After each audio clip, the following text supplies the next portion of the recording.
All right. Welcome, everyone. Another episode of Office Hours. Here we go. Jay's ready to get better. 1% better every day. Fantastic. Paul, A, B, or C game. What do you got today, man? B today? All right, listen. Honesty is important. We're going to talk about being your own best coach. And the best way to do that is to be honest with where you're at. So, Captain Axelrod bringing in some truth, which is always great to see. Alan, welcome, my friend. Good to see you. JW Trader, good to see you as always. George, how you doing? Michael, welcome. All right, I'm going to let everybody else get kind of loaded in here as usual. Takes a few minutes for those that have been waiting. Oscar, how you doing? A lot of questions came in advance again, so it's been great to see. Feel like we're kind of gaining some momentum, office hours people here, with both the amount of interest and kind of the quality of the questions. So they just keep kind of piling in. David, how you doing? MBI, good to see you. Ashish, good to see you. How are you? Welcome. Alex, how you doing? So today's topic is being your own best coach. It's something that kind of came up, I don't want to say randomly, but I try to stay pretty active on Twitter, posting ideas and whatnot. And back in, I guess it was the end of August, I posted this tweet. This is the blog that I posted last week, but you can see the tweet is kind of front and center here. As a professional poker player, trader, etc., you work alone. So not only are you responsible for execution, you're also your own manager or coach. This reality is easy to forget, but that role is vital to your success. So commit to being a better manager coach for yourself. And that idea just surprised me by how much traction it got. So we're going to talk more about that today. But as always with office hours, if you know anybody that needs some help in the mental game, just share it. Let them know about it. We're kind of building something here, and it's definitely getting bigger every month. So please share it with your friends. You never know who could use it. Alvaro, welcome from Houston, Texas. I'm going to be down not too far from you. I got a wedding this weekend in Dallas. Olivier or Oliver, how are you? Tropical Trader, good to see you. Kevin, hey, how are you? Welcome. Very difficult, so many things, including your own risk management. Yeah, exactly. That's the thing. So, I think when we're talking about, some of the institutional work that I've done with traders, right? They have people around them to help them. Poker players oftentimes will have a coach. That feels very normal. They might have somebody who's working with some stats or doing some database analysis. They might have multiple coaches. They might have a team of friends whom they will share hands with and kind of work together. I think if you're going to be the best in the world in poker, the days of kind of being kind of the lone wolf, like the one that's on your own, I mean, you've got to be the super, super talented person to do that now. Most of the people that I'm aware of, are working together. Traders, right? There's a lot of communities out there where there's, a sense of group support. But at the end of the day, no matter what situation you're in, you still have to be the one responsible for your own results. And if you're going to be responsible for your own results, then you got to find a way to be able to kind of manage your performance. And I think like just having the idea of a coach in your mind as being another role that you play can help to kind of sometimes break you out of some poor habits, some poor patterns, and just get you thinking from a third perspective, right? So for example, you're having a tough day, take a step back. If there was somebody here, what would they be saying to you? And like, what would that ideally be? Like, what would the characteristics of a great coach be for you, right? Every person needs something a little bit different, right? It's kind of like a therapist. There are hundreds of therapists out there, and it really comes down to finding the person that is the right fit for you, right? There's lots of clients that have come to me, and I can tell you that we were not a great fit, and a lot of them were just inquiries, so we never actually kind of got that far, which is good. For the most part, people that come to me now, they've got a pretty good sense of my material, right? And so they kind of know what they're dealing with. So success rate is pretty high. But you gotta have a good fit, right? Some people, are motivated by having their weaknesses and their failures pointed out with precision, right? They love it because it's hard, cold truth, and that is motivating. Other people need, a lot more positive feedback. Those are kind of two extremes, but what do you need from yourself on a day-to-day basis to be at your best? And so again, that idea of a coach is just a construct, just a concept for you to keep in your mind, more often, and just be self-evaluating. How well are you performing in that role? Right? Are you firing yourself up in the morning? Are you kind of showing up flat? Right? Are you overly critical? And is that criticism actually kind of hurting and not helping? Yeah. As Jake says, right? Multiple personalities. Yeah, exactly. Little me, myself, and Irene. Jim Carrey scenario here. Yeah. I mean, look, the reality is I'm not trying to get you to actually have conversations with yourself as if you're talking in the mirror and feeling like a little odd. I am just trying to get you to think about that role and what you need, right? Punch in the face, kick in the ass. Yeah, that's what you need. And that's what you need. Question is, like, if you keep punching yourself and kicking yourself in the ass, then you're probably just band-aiding something, right? And that's, again, what the work is really designed to do, ideally, is to get at the heart of the issues that you're struggling with.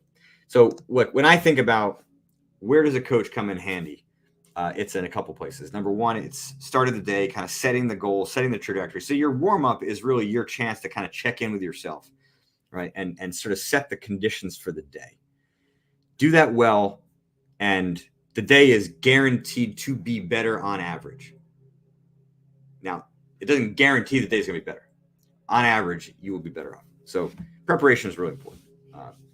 And then during the trading day, during the poker session, during the tournament, where does a coach come in, right? If you're underperforming at any certain point, just taking that step back and allowing yourself to self-reflect, providing some feedback. So the A to C game analysis, right? Again, for those that, need a reminder, right? There's lots of worksheets on my website, one of which is the trading and the poker A to C game analysis, which effectively just chops your game up into A game, B game, C game. Okay. And if you do that well, you're going to provide yourself pretty good feedback to know how you're doing, to then know what adjustments to make. Okay. Good coaches, right? You think about coaches in the NFL, the NBA, they are great at making adjustments to what their players have.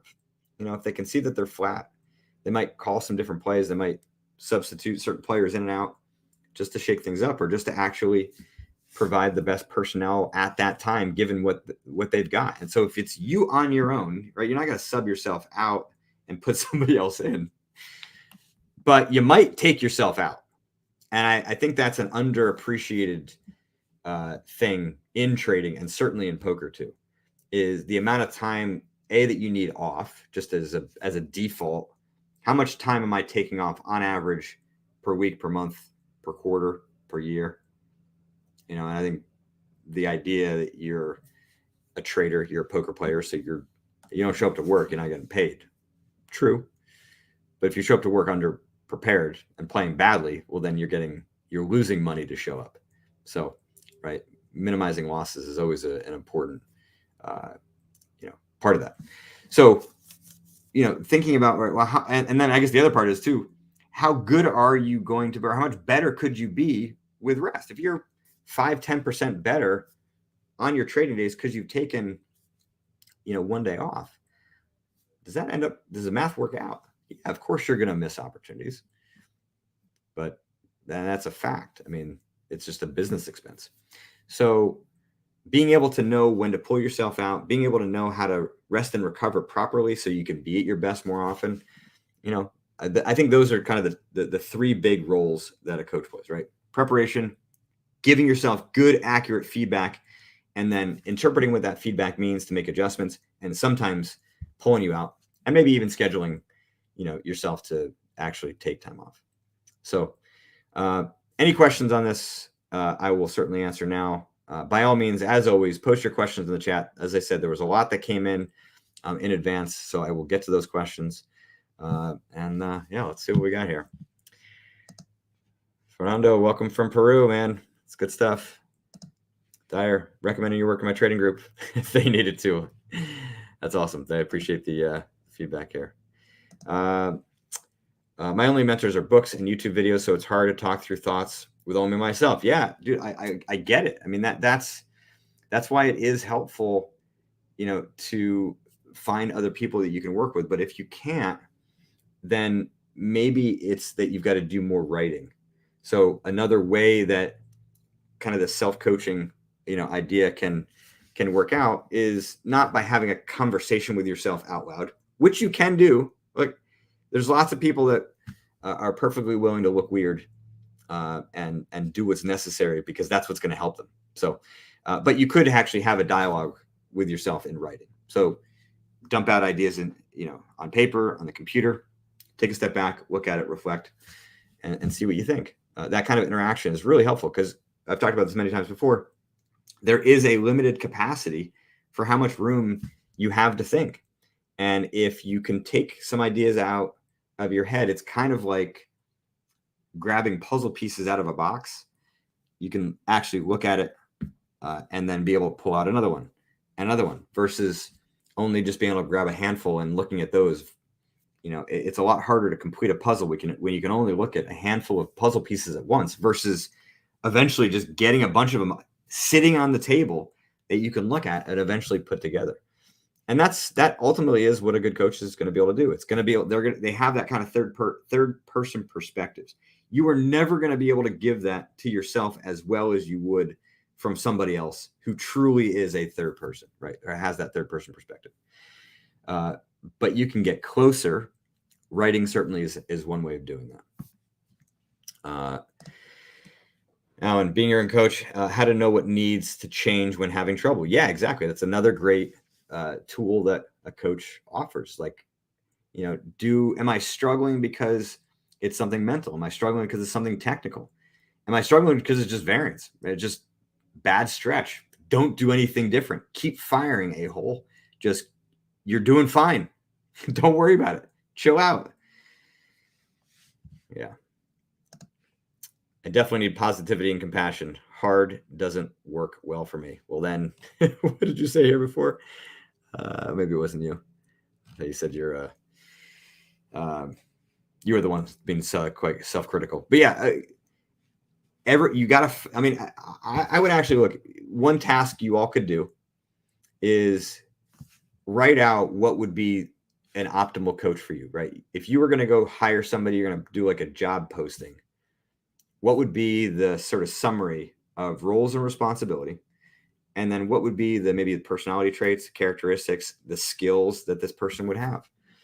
And then you can work to develop those competencies for yourself, right? If you need to be a better risk manager, if you need to be better at bankroll management, then go out and do the research and just build the skill, right? Of course, it is, a criteria or a responsibility that you have as a poker player or as a trader. But again, when you have all of these different responsibilities, much like an entrepreneur, right? Or a solo business owner, myself included, right? I don't have people working for me. I have, people that I contract with to help out in all different facets, but I am running my own show quite literally right now too. So yeah, it's hard. You have a lot of different hats you got to wear on a daily, weekly, monthly basis. And so if you identify where there are key weaknesses for things that you can't outsource, or it's just going to be too costly to do that, then take time and work that out. But figuring out what those things are could be a bit more efficient by actually writing up that job description. I mean, you don't have to make it perfect, but just the idea of it is going to help to generate some ideas for what you need. Here it was. Look at this. The two of you next to each other. One of you needs a punch in the face. The other one needs some love and compassion. So there you go. You guys be good friends. Once the technicals and fundamental aspects of trading are understood, I feel like it's a self-esteem, self-confidence game. I mean, possibly. I'll get to this in a minute. Let's just kind of finish up the coaching conversation here. Another aspect of either coach accountability. Yeah, exactly. Accountability is a huge one. Responsibility, accountability, I think those are pretty similar. And so like, where does that accountability come in? It could be in the cool down at the end of the day. Did you adhere to the things that you agreed to at the start? And if you didn't, why? All right. Was it that you forgot? Did you get lazy, get bored, tired? Or was there a lot of emotion to play? And there's more work to be done on that side of the mental game.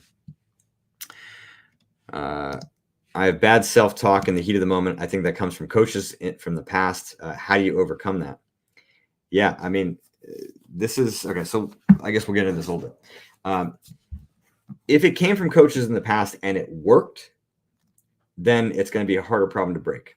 If it came from coaches in the past and it didn't work, then you've got an injecting logic statement that can help immediately. Because the second that you start criticizing yourself, you can say, stop. That's not effective. This is not helpful. And then you can begin to figure out what actually you need, right? So you're going to replace one habit with another. You need to know what the new thing is.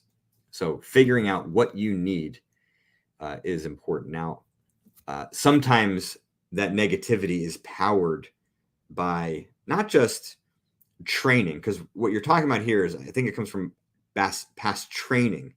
And if it's just a retraining, well, that my previous points have held. But if it's something deeper, right? If there is deeper reasoning for why you are self-critical, right? High expectations, you hate losing, hate making mistakes, you have some confidence issues, then you've got to be able to identify those specifically and then work through them and then devise injecting logic statements that are correcting that, because the self-criticism is really a symptom of that. The self-criticism is not the problem. The way you framed it, the self-criticism is the problem, because that's just how you were trained. And so you got to retrain it and come up with better ways of treating yourself. But if it's a symptom, that's a different ballgame here. All right. What do you got here? I started a trend in my trading group of sharing every single trade taken, no hiding. I've noticed I'm behaving differently, acting more responsibly. Yeah, accountability, right? To Alex's point, right? Accountability. You're not able to hide. You're not able to, when I say hide, I mean hide from yourself, right? That's the point. It's really not about the other people in the group seeing it. You're forcing yourself to pay more attention to it because you know it's being seen, but it's not about those other people. They're just providing you with extra emotional intensity on every single trade you've taken. So yeah, I mean, listen, that's why I say it's good to have a circle of people that you can work off of. Maybe that'll be a thing, that more traders, kind of get on board with. But I can tell you that a lot of the people that come to me for coaching, right, they feel isolated. And I suspect that many of you feel that way too, even within these trading groups, because it's hard to be as honest as you need to be to get the feedback and accountability that you need to. So, some of you, and appreciate that you're doing this, need to step up and push the envelope here. Make it a more conducive environment for that. And if it's not, then just at least look for some people that you can work with, separate to that. All right. I'm sure there will be more points in here. And I will get to, I'm going to get to some questions that are here because I don't want to lose them. That's my biggest issue, is trying to go back and find out where was that question from before. All right, Corey's question. Yeah, here we go. Any tips on how we do to mentally prepare ourselves before market open? I think you got your normal kind of pre-market prep to get yourself from a technical standpoint, right, ready to go. Right, I can't give you that's, I wouldn't call that mentally. But that is very important, right? Because having that kind of strategy in place can remove some emotional volatility. Right? I talk about this in the book, right? If you have any weaknesses in your strategy, your system, as a whole, that's one thing. If you then have any weakness in terms of your preparation for that day, right? What's going to happen? There's going to be greater uncertainty. There's going to be some frustration if things don't go well, because you're not as clear as to what you're actually doing, especially if you start losing early. So that preparation from a technical standpoint is vital overall. So make sure that's. Then I think it's important to be mentally prepped to do battle with the problems that you are most likely to face. So if you don't know what those are, well, then that's not something you can do right before the market open. That's something you've got to do as part of the bigger research, bigger work that you're doing to understand your mental game. But like once you have that, right, then you could be reviewing your maps of anger or fear, whatever it is. You could certainly be reviewing your goals. I think it's important from a mental standpoint to have your focus clear. It's not just about how much money you want to make today. That's not the point. The money should be fairly implicit. It's about how can you make today a successful day, and beyond P&L, beyond results. And what does that mean? Does that mean being focused for longer? Does that mean being more aware and more tuned into your emotions?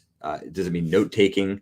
Right? Be very clear in terms of what your tactics are going to be during the trading day, and your mental preparation is basically designed to remind you of what that is. Right? And then like lastly, I think you could be like actually rehearsing your strategy. Right? So sometimes you could do that as a visualization, or just kind of imagining yourself taking a couple losses, or in the scenarios where you're most likely to experience that emotional volatility, and like mentally rehearse yourself going through the process to correct that. Maybe defining the points where you are taking an extended break, things like that. All right. Edgar, big fan of your work. How to recognize my past mistakes and not repeat them, like over leverage, stick to plan, for example, write everything before taking a trade. Yeah, I mean, certainly writing everything before taking a trade will help you to be more aware of, the viability of that trade relative to your strategy or system. But I think the past mistakes, right?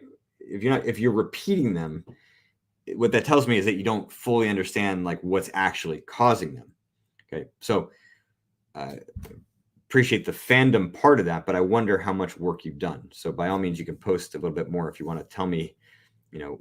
I listen, having read that, like I always love when people read my book, but that's a start, right? The book is not the answer. The book is the tool to help you generate your own answers, which you have to do on your own. You've got to put your nose to the grindstone and do the hard work. So if you haven't done the hard work to take the material in the book, personalize it to you, then that's the biggest thing you've got to do. All right, what else we got here? Dyer saying, I review my A to C game analysis, fear profile, mental hand histories before every trading day. That's awesome, right? Again, I think the only other thing you'd want to add in there, as long as it's in the fear profile, is what's the strategy, right? And the injecting logic statements, the methods of disruption, strategic reminder, right? We want to have that in there as well. All right. So I'm going to now get to the prepared questions that have come in advance. Let's get to it. Is the most effective way to keep goals top of mind to review them every morning, Mike? Yeah. I mean, some people like to do it in the evening too. There's certainly been times I've actually kind of, now that I say it, kind of fallen off it recently. I've probably been my most productive when I've reviewed my tasks and my goals the night before, because then when I wake up in the morning, there's just no more. There's no questions or thoughts about what I'm doing. It's just like you just go do it. Right? I don't have to kind of wake up and kind of wonder and go through that. The problem is, and maybe this is why I'm not as consistent with it, sometimes I actually don't sleep as well, because now I'm like kind of anticipating. So there is a delicate balance. Yeah, I'm gonna have to noodle on that one for myself again. Maybe it's just phasing different projects. I think when I'm in a book writing mode, it probably is better to do this night before. When there's a lot going on, it's probably better. There we go. That's what it is. When there's a lot going on and it's not kind of a singular focused project. Yeah. Anyway, so for working through my own issues. So for you all, for you, Mike, yeah, I think top of mind is going to be either morning or evening, kind of the way to go. All right. Question number two-parter. I avoid waking up on time, 5:30, to make the market open because I'm anticipating another day of failure. Even though I'm aware this is a fear-based decision, and I tell myself I won't let this fear manage me, I still make this choice when it comes down to it in the morning. What strategies can I try to change this pattern? I actually would suggest that it's beyond a fear-based decision, and there's actually a little bit of overconfidence in here. And you might be wondering, how the heck could overconfidence be part of a very pessimistic, negative, today is going to be another failure? Well, It's overconfident because you think you know what the hell is going to happen. I call this in the book the shitty psychic. You think that you know that today is going to be a failure. The odds are that every day can't be a failure, because even if you get lucky, there's got to be some opportunities for you to do well. So you're just dead wrong, and you believe that you're right. You believe that you can predict the future. And if you truly could predict the future, then maybe you would know when this problem would get resolved. Maybe you knew what I was going to say. But if you don't know what I was going to say, then you can't predict the future, and you're not actually a psychic. So stop effing pretending that you are one. You don't know what's going to happen. You can't predict the future. Sure, I'm sure there's been a fair amount of failure that you've dealt with, but you can't predict the future. So that's number one. Number two, it's clear that your past failures are hanging on you, like a massively weighted down backpack that you're carrying around. And so, yeah, getting up in the morning and putting on that thing again is going to be like, you're just not willing to do it. So you got to go back into your either personal, professional, or trading history, and work through those past failures, because that's the only way you're going to really be able to get past this, because they're just holding down on you too much. But yeah, hopefully my first part about the overconfidence can shake you out of it. All right, next question comes from another Mike. Sneak preview, there is a third. I guess it was a big Mike day. I seem to be unable to learn performance skills by myself at home alone. Performance skills, action skills that I have, no action tapes recorded my brain for trading. There's actually more to this question. It was like too much. I didn't want to do like a 5-parter. So let me just read a bit more of what Mike's asking about, because he says, do you have any performance skills that you can identify where you learn the skill from scratch without somebody being physically present performing the skill? After trying to learn trading for a good long time, it doesn't seem possible for me to do this. I can identify 2 performance skills I failed miserably to learn because no one was physically present performing the skill. And I can identify 3 skills that I failed miserably at until I finally had someone physically present, actively performing the skill. And I became very good at those. So I'll be honest, this is a question that I've not heard before. So my answer is kind of a guess. But it does give me the feeling that you're a very experiential learner. And so the way that you're learning these skills by yourself is probably too isolated from the sort of real environment. It's like the difference between, learning to play golf just on the driving range, just hitting balls, versus actually going out of the course, right? Staying in the, in the sim, and not actually entering the live market, even with, micro sizing, just to experience it and get in there. But it also could be that you just happen to learn a lot better with a person who can explain things to you, who can walk you through what you individually need, and your ability to self-reflect and understand what you need is just not very good, right? You can't kind of match up, here's what you're doing with, here's what a standard that would kind of guide you forward, which is obviously what a good coach would do. So hopefully that makes sense. I mean, otherwise, yeah, I don't know. It's a tough scenario. Next question. I'm trying to implement your system, but I'm not making any progress. I always note similar mistakes, but I don't get to the root of the problem, and certainly not the solution. Do you have an idea as to how I can get to the root somehow differently, Justin? Yeah, I mean, like, if you're not making any progress, I think what we'd want to, or at least not making progress that you recognize. So that I did cut some of this out. He was aware that maybe he is, but can't see it. And I think that is an important point, right? Sometimes we're like looking for the absence of these reactions, right? The impulses for FOMO, the impulses for greed, the impulses to play a hand that you shouldn't. The absence of that would be, I'm making progress. The presence of them, I'm not making progress. When in actuality, right, progress at the very beginning is very often just greater awareness of the problem in real time. And that greater awareness, I know, does not feel like progress, but I promise you it is, because it is building the capacity to kind of get your head above water here, right? When you're especially these emotional issues can feel like you're drowning, right? You're just literally like kind of underwater, unable to breathe. And greater awareness at least gives you the ability to kind of get your head up so you can breathe and see what's going on, but you're still in the middle of a freaking ocean trying to survive, and you can't, right? You just kind of keep going underwater. And again, the analogy is about just how difficult it is for you to then get to the point where you're standing on dry land, just living again, right? This is not that hard. You're in command and in control. But to get to that point can be very, very difficult. So let's assume that none of that is occurring, right? You're not, like, the awareness isn't even there. But if the awareness is there, yeah, I'm saying two things. Well, if the awareness is there, right, then the question is, right, how well are you devising a strategy to counteract that, right? And so in the early stages, you can have the correct correction, and it just doesn't make a dent, and that could go on for a couple weeks. I think if it's longer than a couple weeks, then there's more from a deeper root standpoint that you need to get to that you haven't yet. Okay.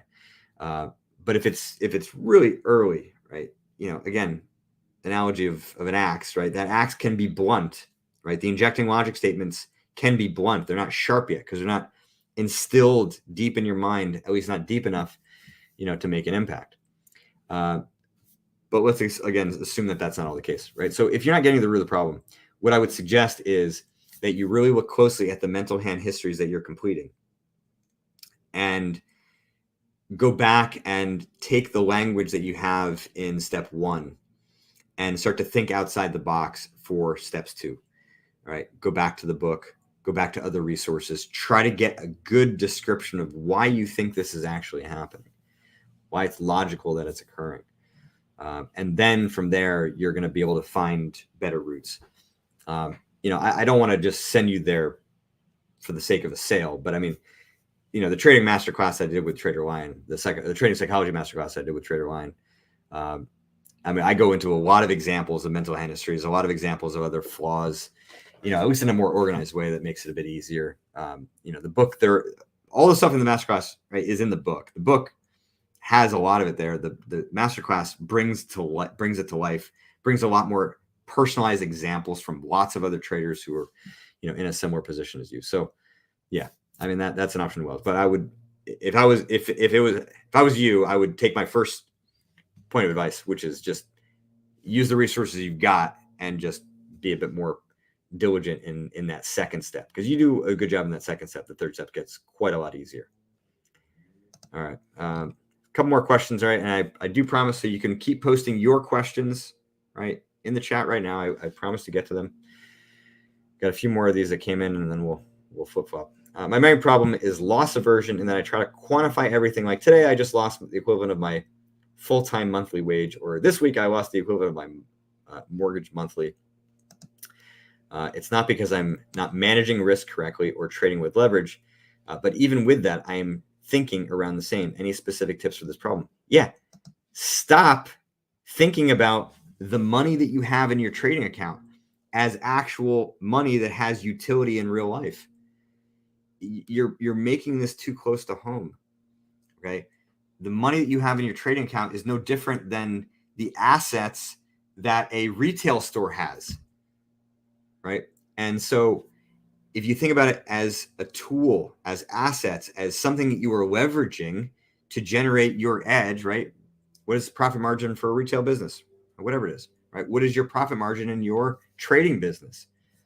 That's the utility of that money. If you don't have it, if you are oversizing and blowing accounts, which I know you're not, but if you were, then you lose access, right, to the capital that you need to generate your edge. So that's what it is. It's not money that has utility. You got to shift your thinking, and you've got to train yourself to think that way.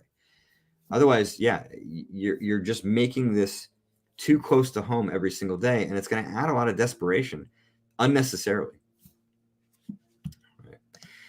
And reviewing some of the mental hand history examples in the books, I laughed out loud at a few of the responses to question number 5, which is what logic confirms the correction. One reads, "It just is." Another one is, "It's true." Are those honestly sufficient confirmations? Mike, yes, this was the third mic. All right, these are all the mics we had today. Listen, those mental hand histories were written by clients. So for them, yeah, they were sufficient.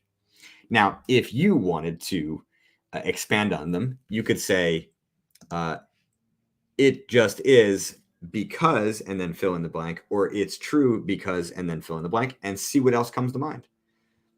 But yeah, I mean, look, as I said in the book, step 5 is a bit of a bonus. Sometimes the language that you use in step 4, which is, right, what is the correction, is enough. We don't need to go deeper, but that step 5 just gives you the opportunity to go a bit deeper. So you saw in the book that some of them did, and here are a couple examples where that client, it just wasn't necessary. Even though I have trading rules and a checklist and tell myself to calm down, when I get into a trade, my mind is the total opposite. I've done the worksheets, but I might have to redo them. Question would be, have you done the mental hand history? Right. So if you've done the worksheets to be more aware, I mean, telling yourself to calm down tells me that you haven't gotten deep enough into the system, right? Because that, like, calming down, it's not getting to the heart of what's causing those spikes in emotion that are then forcing you to do the exact opposite than what your trading rules do. So I would strongly advise that you get deeper into the mental hand history, deeper into the system, so you can get to the root of the issues and then devise a strategy that corrects that, right? So here we're dealing with, symptoms on the surface, right? FOMO, greed, anger, whatever it is for you. The mental hand history digs you down to find the roots of what's wrong, okay? And then the correction comes in and attacks the roots, right? By saying calm down, you're trying to do the battle on the surface. And that's why the problem keeps happening again and again. My only major trading fall remaining, and this person had mentioned they were dealing with some confidence issues early on, right? And they've gone through the trading masterclass and did a lot of work with their confidence. So that's a lot better, which is great. Now, getting sucked into a zombie state, overtrading, oversizing, and coming out of it like it was in a spell. I've made great progress in trying to resolve this by doing mental hand histories semi-consistently. Hijacking happens after some losses, then trade bigger to retake those losses. So yeah, if confidence was the big issue before, then what I would suspect here is that anger related to losses is what's happening. And maybe it doesn't feel like anger. I think a lot of people end up thinking that anger is something that's just very explosive outwardly, when it can be that kind of internal seething, right? Like the steam coming out of your ears, but not an explosion. That seething could be the cause of the hijacking and what you're dealing with. So yeah, I would try to look at the nature of your relationship to losses, right? And what losing means to you. And maybe there is some depth to that. Maybe, it's related to some personal history and, struggling with losing for a long period of time. But it does sound like that you're kind of beyond the impact that losses have on your confidence, but maybe not the impact that losses have in general. Upon entering a trade, the thoughts of how much I can potentially make enter my mind and cloud my decision-making. How can I break this bad habit of solely focusing on money? Corey. Well, the first thing is, right, there's likely some overconfidence here. It may not feel like that, but there's some belief that that's what you're going to make, right? That there's some projection that that's what's going to happen.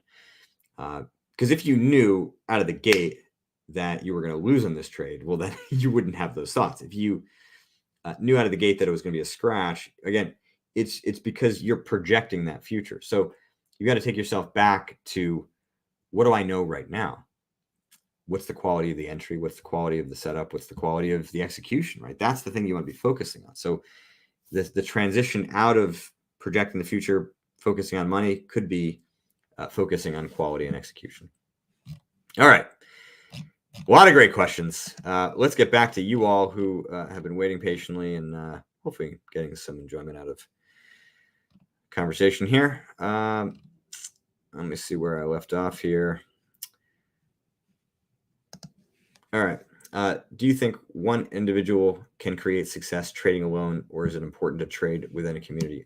I do think people can be successful trading alone. Question is, where are you learning from?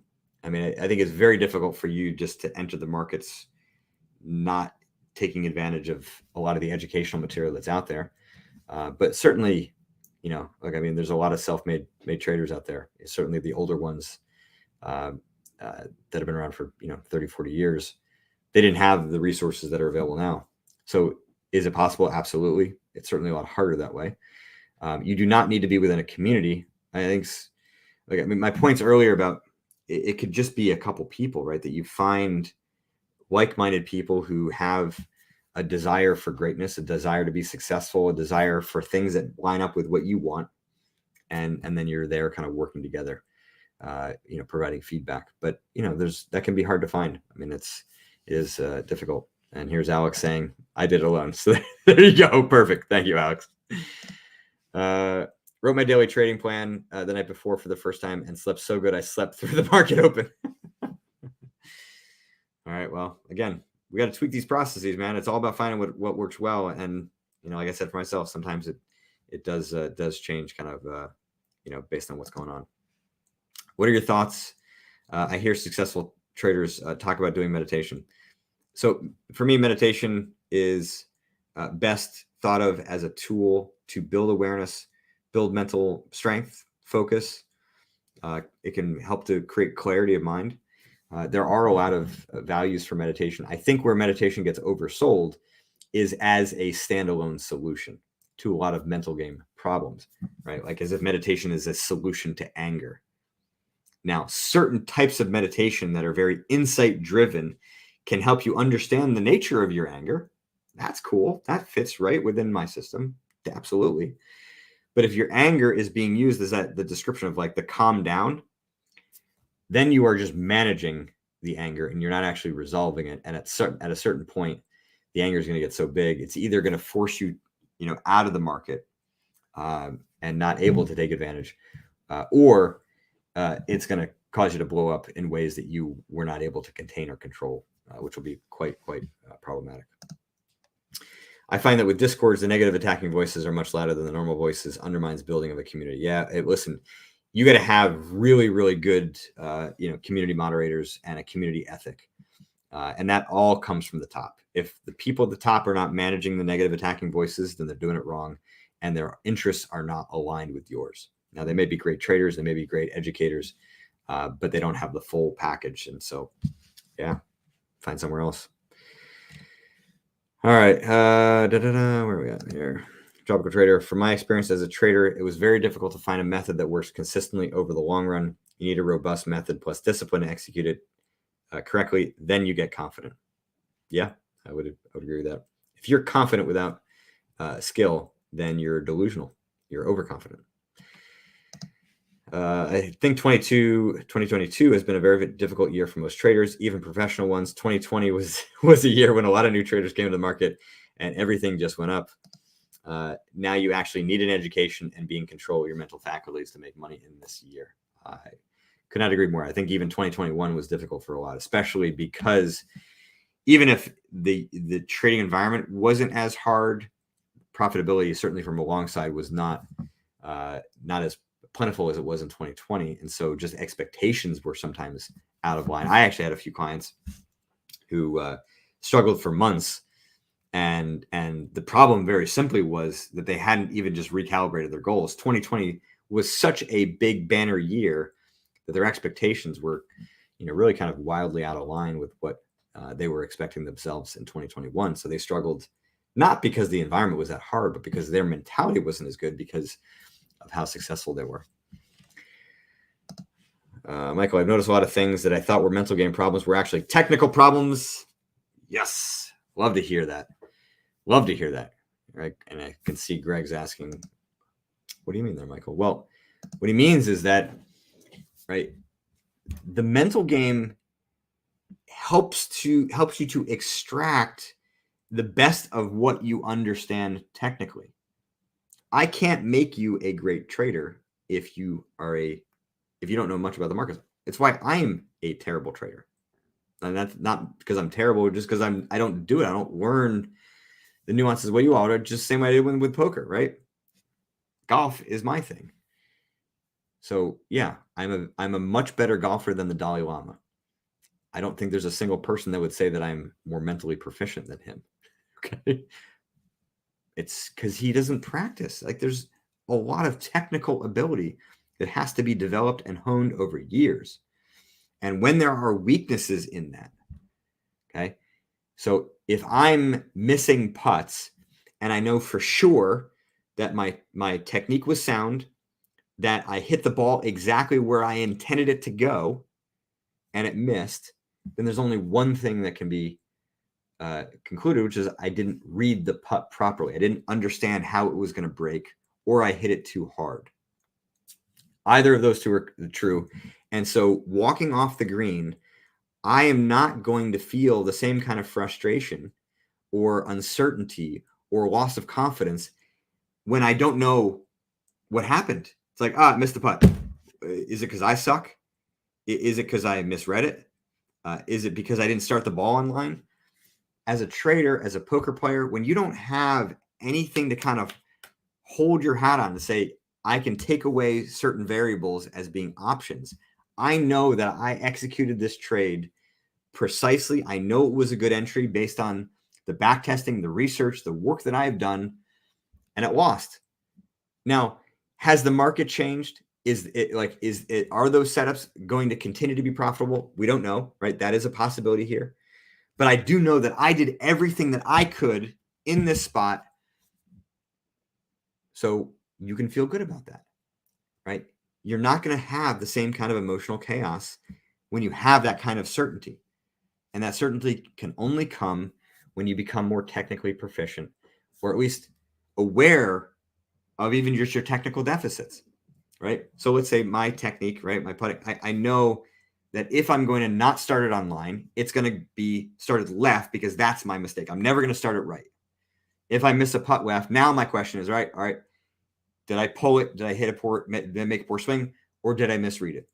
And then it's just going to be on me to kind of figure out the difference in my stroke to find out if I did actually do that or if I misread it, right? Because then that's going to define the adjustments I'm going to make, going forward. But that understanding from a technical standpoint is so important, which again is why A to C game analysis, right? Defining the structure from a mental standpoint, but also from a technical standpoint, helps you to determine, right, the differential between when you are technically proficient in the way you want versus when you're actually kind of sliding downward. Okay, got some conversation going back and forth. Jared, I asked that zombie question.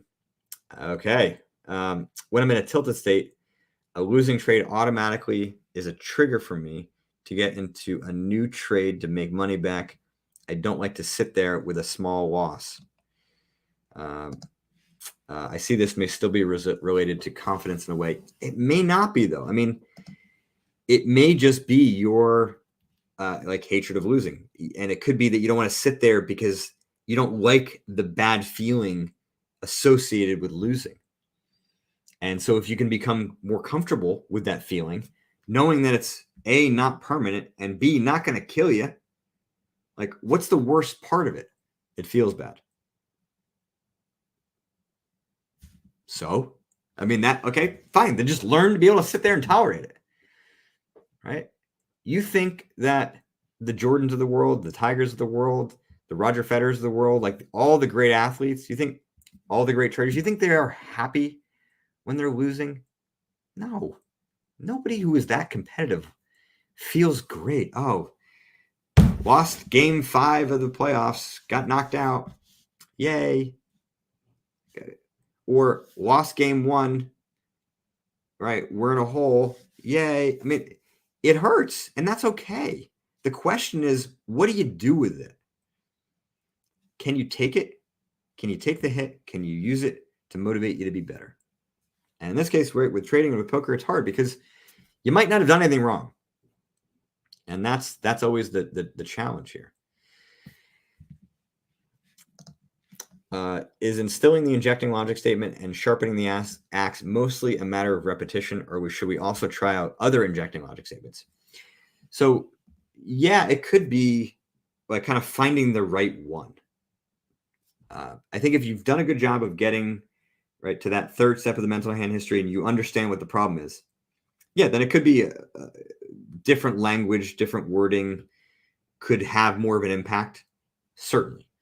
and when I talk that out with clients, that's generally what happens, right? And usually what I see is that the first injecting logic statements are the most kind of basic, in that it's like, it just sounds good.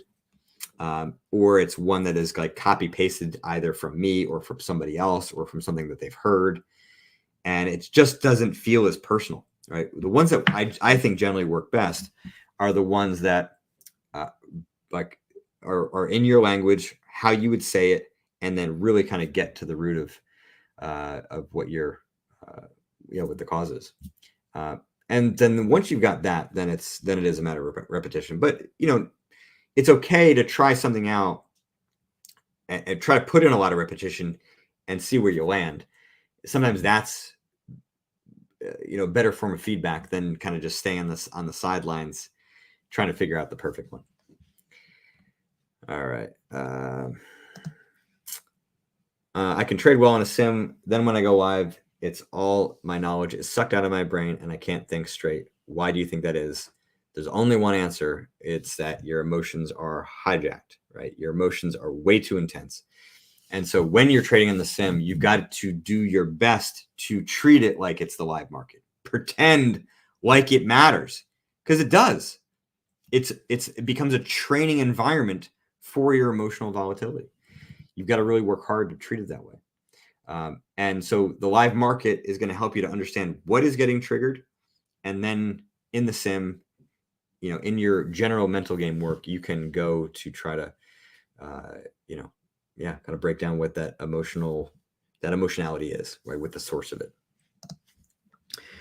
If one struggled with structure on their own, could managing money for others help with the responsibility and accountability that brings? Yeah, but it also could make things worse. When you take on that kind of responsibility, it just adds a whole nother dimension. So I'm not gonna make a firm determination there, because I don't want you to necessarily just jump right into managing other people's money. Because if you struggle with structure on your own, I think it's a little bit weak to just use other people as the answer. I think you've got to do both. If you're going to do it, you got to do both. You got to figure out how to build better structure for yourself also. Because if you can do that, then you'll have something else to even sell yourself on. It's like, all right, look, I am better with under better conditions, but I'm also taking responsibility for myself. I get chest tightening after losing several trades, affecting my overall performance and my daily routine. Why does trading have such a physical impact on me when it should be emotional? Any idea? The chest tightness is a physical manifestation of your emotions. Right? This is not a physical experience in that it's just random, right? Your psychosomatic is the term, if you want to look that up. And so, emotions manifest themselves physically in many, many different ways.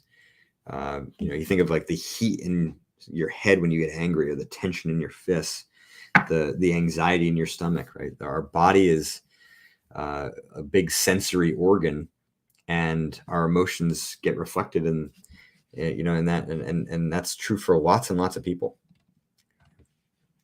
All right, we're getting down on time here. My gosh, the hours flying by here. I'll mention soon the next office hours, which will be kind of fun. Couple more questions here before we wrap up. I often have good entries, but many times the market starts going against me while I sit by idly. How do I force myself to close a position before it turns into a loss? I'm not sure I fully understand the question, because I think really for a lot of traders, closing a position before it's a loss is not,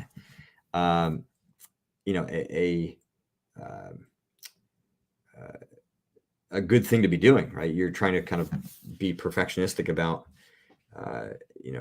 trying to avoid losses when, you might actually then close positions that could turn around and become the winners that you need. I'm not 100% sure. That's kind of like saying, if you know what you're doing, then that is the psychology. Do you agree? No, I don't. So again, we're talking about the difference between technical aspects and mental. So trading has, I think, this sort of very poker-like, decision-making execution is thought of as a mental process, and I think correctly so, right? Your decision-making occurs in the part of the brain that is very often defined as kind of like the center of mental functioning. I mean, that's certainly how I view it, right? So mental process, but I think that differs from the psychology that is the nature of like the mental game. Mental game psychology being something that is ubiquitous with all performance environments. So as a trader, your decision-making process is equal to my golf swing, right? There is technique to that. There is knowledge surrounding that. That is not a mental thing, even though it occurs as a mental process. And I think that is where traders oftentimes get this thing blurry. So I do disagree with that wholeheartedly. Trading is not 100% mental. Anybody that says that, I think, is making the mistake that I'm trying to separate here. Psychology plays a big part, right? Especially when you're dealing with the kinds of problems that you are. Psychology plays a big part because your perception, right, gets altered. And so, you could have this great technique, but then your sense of what's going on is really clouded by your emotions, by your biases. And so, then psychology plays a big part, but the actual raw technical abilities to understand how to see opportunities, that is not a psychological thing. Bear market gives traders a great opportunity to discipline themselves and respect their risk-reward ratio and hone their risk management. One must be very methodical. Agreed. Absolutely. Also exposes, underlying weaknesses emotionally, right? Difficulty is when you are experiencing difficulty, it's not fun, but it is a great opportunity to better understand the things that are actually problematic for you at all times. It may just not be getting exposed.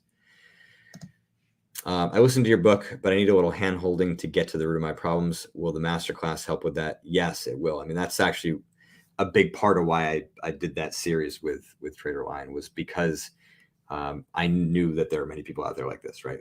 Like you. So now I will say this is a bit of a sneak preview. It was supposed to be maybe mentioned more in November, but I've been working with Trader Lion to reformat. So the masterclass was recorded as 5 live webinars. And so we are working right now to kind of reformat it so it will be more course-like. But Jake, to you specifically, basically in webinar 2 and webinar 3 and webinar 4, I go through lots of examples, certainly webinar 3 and 4, lots of examples of mental hand histories, and really do provide a lot of context for that. So if you want, kind of more info on the masterclass, right, just go up here, video course, Trading Psychology Masterclass. The link is going to take you to Trader Lion, which is where you purchase it because that's where it lives. But then if you buy it now, you'll get access to the videos. And then once the whole course gets kind of reformulated, you're going to have that plus the 5 webinars, kind of intact as they were initially recorded. So, All right. Diego, you're welcome. Very happy you came today. All right. I think I've got time for one more question here. What is this? I've recently started a doc that includes strictly trading psychology items that I routinely wholly forget until I've already blown up. The doc lives on my desk. I can't start on my platform until it's been reviewed. Thoughts on whether this is healthy? Yeah. I mean, if you're forgetting it until you've already blown up, then you're not using the tool. I mean, look, there's a degree of internalization that has to occur. Right? If you think just having done that doc is enough, well, then where's the awareness going to come from? Where's the internalization of the corrections, of the process, of the strategy? It's like, oh, okay, I know intellectually that I should swing this way, but then I do nothing to practice it, right? So the practice, the training is really, really important. All right, everybody. That is it for today's office hours. Where is my prepared? There we go. So next office hours. How do we get here? Next office hours, November 15th, 4:30 p.m., 2030 UTC. Learning more efficiently is going to be the topic. We talked about learning, quite a bit here today. Learning more efficiently is going to be the topic, and I am very likely going to have a special guest joining me for the beginning of it. More information about that forthcoming. As always, thank you all for participating and being part of this. I'm just excited with how well office hours continues to go. You all are a part of that. We're making this thing work together. I wish you all very well until November. Keep on trucking, keep on mental gaming, and working on it. And I'll see you then.